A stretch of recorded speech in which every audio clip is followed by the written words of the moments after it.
Hi everyone, आप सभी का माय वे ऑनलाइन क्लासेस से वेलकम है। आज की क्लास में हम इंग्लिश के वोकैब के पोर्शन को कवर करेंगे जो आप सभी के एग्जाम के लिए बहुत ही इंपॉर्टेंट है। यानी जितने भी वनडे एग्जाम हैं जहां पे इंग्लिश के क्वेश्चंस पूछे जाते हैं उनमें वोकैब का पोर्शन एक इंपॉर्टेंट रोल प्ले करता है, जिनमें सिनोनिम्स हैं, एंटोनिम्स हैं, वन वर्ड सब्स्टिट्यूशन के क्वेश्चंस ज़रूर आपको मिलते हैं। तो आज की क्लास में हम डिस्कस करेंगे इंग्लिश के एक इंपॉर्टेंट वर्ड जो कि है एड्रॉयट। एड्रॉयट, सबसे पहले हम समझते हैं कि एड्रॉयट वर्ड की पार्ट ऑफ स्पीच क्या है। यानी इसकी पार्ट ऑफ स्पीच हो जाएगी एडजेक्टिव। तो आप नोट कर लेंगे, इस वर्ड की पार्ट ऑफ स्पीच क्या हो जाएगी? एडजेक्टिव। इसके बाद हम बात करते हैं कि एड्रॉयट की मीनिंग क्या है। तो एड्रॉयट की मीनिंग होती है स्किलफुल। नोट कर लीजिएगा, स्किलफुल और क्लेवर। स्किलफुल और क्लेवर, हिंदी में इसे हम कहते हैं कुशल या फिर दक्ष। हिंदी मीनिंग इसकी हो जाएगी दक्ष। नोट कर लीजिएगा। तो यहाँ पे हमने समझा कि एड्रॉयट की पार्ट ऑफ स्पीच क्या है, इसकी मीनिंग क्या है। अब हम बात कर लेते हैं इस वर्ड के एडवर्ब की। यानी एड्रॉयट से एडवर्ब बन जाता है एड्रॉयटली। अगर हम एडजेक्टिव के लास्ट में एलवाई का यूज़ करते हैं तो उससे उस वर्ड की पार्ट ऑफ स्पीच हो जाती है एडवर्ब। इसे भी आप नोट कर लेंगे। यानी अगर हम किसी एडजेक्टिव के लास्ट में एलवाई का यूज़ करते हैं तो वो हो जाता है एडवर्ब। जैसे हमने एड्रॉयट के लास्ट में एलवाई का यूज़ किया तो ये बन गया एड्रॉयटली और इसकी पार्ट ऑफ स्पीच हो जाएगी एडवर्ब। क्या हो जाएगी? एडवर्ब। अगर हम बात करें कि एड्रॉयटली की मीनिंग क्या हो जाएगी तो इसे भी आप नोट कर लेंगे, इन अ स्किलफुल मैनर। नोट कर लीजिएगा, इन अ स्किलफुल मैनर। यानी किसी काम को जब आप दक्षता से, कुशलता से करते हैं तो उसे आप कहते हैं एड्रॉयटली। जैसे मैंने कहा, ही डिड हिज जॉब एड्रॉयटली, उसने अपना जॉब जो है कुशलता के साथ में, दक्षता के साथ में किया। अब हम बात कर लेते हैं एड्रॉयट वर्ड के नाउन फॉर्म की। तो इसकी नाउन फॉर्म हो जाएगी एड्रॉयटनेस। बहुत ही इंपॉर्टेंट वर्ड है। तो ये हो गया नाउन। इस वर्ड के लास्ट में आप देख रहे होंगे NESS का यूज किया गया है जो कि एक नाउन सफिक्स है। क्या है? Noun suffix. नाउन सफिक्स यानी किसी भी वर्ड के लास्ट में अगर आप NESS यूज करते हैं तो उससे उस वर्ड की पार्ट ऑफ स्पीच क्या हो जाएगी? नाउन हो जाएगी। जैसे काइंड से काइंडनेस, इल से इलनेस और डेफ से डेफनेस। तो ये सभी क्या हो जाएंगे? नाउन हो जाएंगे।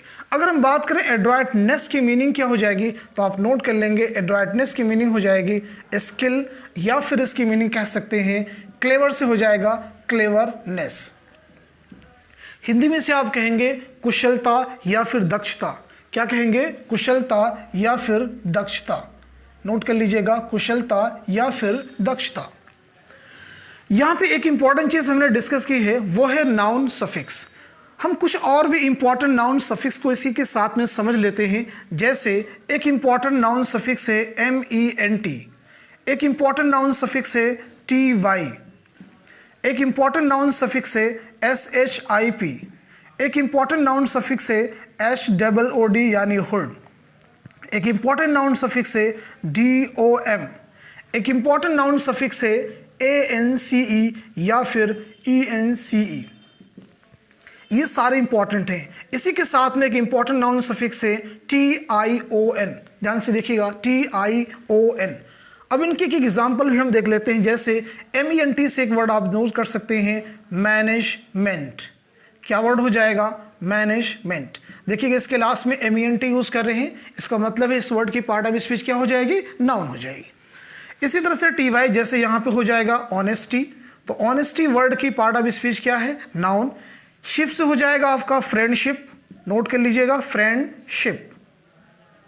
इसी के साथ साथ में हुड से आप नोट कर सकते हैं चाइल्डहुड, और इसी के साथ में DOM से नोट कर सकते हैं फ्रीडम या फिर विजडम, किंगडम। ये सारे वर्ड हो जाएंगे। अगर हम ANC से या फिर ENC से बात करें तो यहां पे आप नोट कर सकते हैं प्रेजेंस। TION से आप नोट कर सकते हैं, जैसे मैं एक वर्ड लिखता हूं रिप्यूडिएशन। यहां पे देखेंगे इस वर्ड के लास्ट में TION का यूज किया गया है और यहां पे ENCE का यूज किया गया है। अब हम बात कर लेते हैं एड्रॉयट वर्ड के सिनोनिम्स और एंटोनिम्स की। बहुत ही इंपॉर्टेंट वर्ड है, एग्जाम में यहां से क्वेश्चंस फॉर्म किए गए हैं। तो अगर बात की जाए एडवाइट वर्ड के सिनोनिम्स और एंटोनिम्स की, तो आप नोट कर लीजिएगा, एग्जाम में यहां से क्वेश्चंस बने हुए हैं एडवाइट वर्ड के सिनोनिम्स और एंटोनिम्स।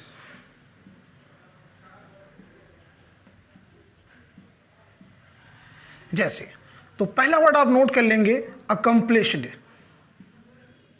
नोट कर लीजिएगा क्या हो जाएगा, अकम्प्लिश्ड। दूसरा आप नोट कर लेंगे एडेप्ट, इसी के साथ में लिख लेंगे आप डेफ्ट, और आप लिख लेंगे डेक्स्ट्रस।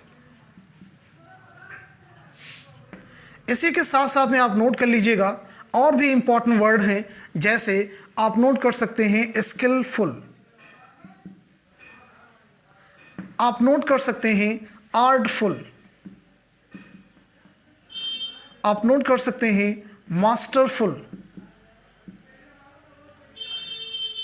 और इसी के साथ साथ में आप नोट कर सकते हैं वर्चू सो।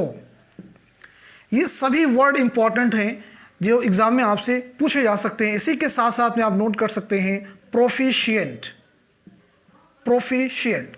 तो आप देख रहे होंगे कि सारे वर्ड जो हैं एडवाइट के सिनोनिम्स से। अब हम बात कर लेते हैं इनके एंटोनिम्स क्या क्या हो सकते हैं, नोट कर लीजिएगा। ये सारे एग्जाम के पॉइंट ऑफ व्यू से बहुत ही इंपॉर्टेंट हैं। अगर हम बात करें एडवाइट वर्ड के एंटोनिम्स क्या क्या हो जाएंगे, तो आप यहां पे नोट कर लेंगे, नोट कर लीजिएगा अनस्किलफुल, पहला वर्ड लिख लीजिएगा अनस्किलफुल। और भी वर्ड इसके हो जाएंगे, जैसे आर्टफुल से हो जाएगा आपका आर्टलेस, आर्टलेस। और भी वर्ड नोट कर लेंगे, जैसे एक वर्ड इंपॉर्टेंट है नाइव, इसी के साथ से नोट कर लेंगे एमेटर। तो ये सारे वर्ड आप देख रहे होंगे बहुत ही इंपॉर्टेंट हैं, ये इसके सिनोनिम्स हो जाएंगे और ये इसके एंटोनिम्स हो जाएंगे। इनको याद करना बहुत इजी है। आप देख सकते हैं दो ऐसे वर्ड हैं जिनके स्टार्टिंग में, यहाँ पे देख सकते हैं 3 वर्ड्स हैं जिनकी स्टार्टिंग में ए का यूज़ किया गया है, इनको इजीली आप लर्न कर सकते हैं। 2 ऐसे वर्ड हैं जिनके स्टार्टिंग में डी का यूज़ किया गया है, और इसी के साथ साथ में 3 ऐसे वर्ड्स हैं जिनके लास्ट में FUL का यूज़ किया गया है। तो इनको आप इजीली माइंड में रख करके लर्न कर सकते हैं, याद कर सकते हैं, बहुत ही इंपॉर्टेंट है। अब हम एडवाइट वर्ड से एक कॉमन सा सेंटेंस यानी इसका यूज़ देख लेते हैं, जो कि एग्जाम के पॉइंट ऑफ व्यू से बहुत ही इंपॉर्टेंट है। तो इसको सेंटेंस में यूज़ करके भी आप देख सकते हैं। इसका सेंटेंस हो जाएगा, जैसे मैं यहाँ पर लिखता हूँ, शी इज़ एडवाइट, she is adroit at avoiding awkward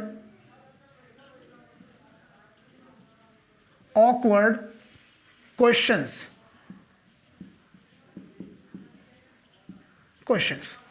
अब यहां पे देखिए एडवाइट वर्ड को यूज किया गया है। तो इस तरह से हमने समझा, इस तरह से हमने देखा कि एडवाइट की मीनिंग क्या है, उसकी पार्ट ऑफ स्पीच क्या है, और उसके दूसरी पार्ट ऑफ स्पीच क्या क्या हो सकती हैं। साथ साथ हमने देखा एडवाइट वर्ड का सेंटेंस में यूज़ क्या होगा, उसके सिनोनिम्स क्या हो सकते हैं, उसके एंटोनिम्स क्या होते हैं। आज की क्लास में बस इतना ही। Thank you so much.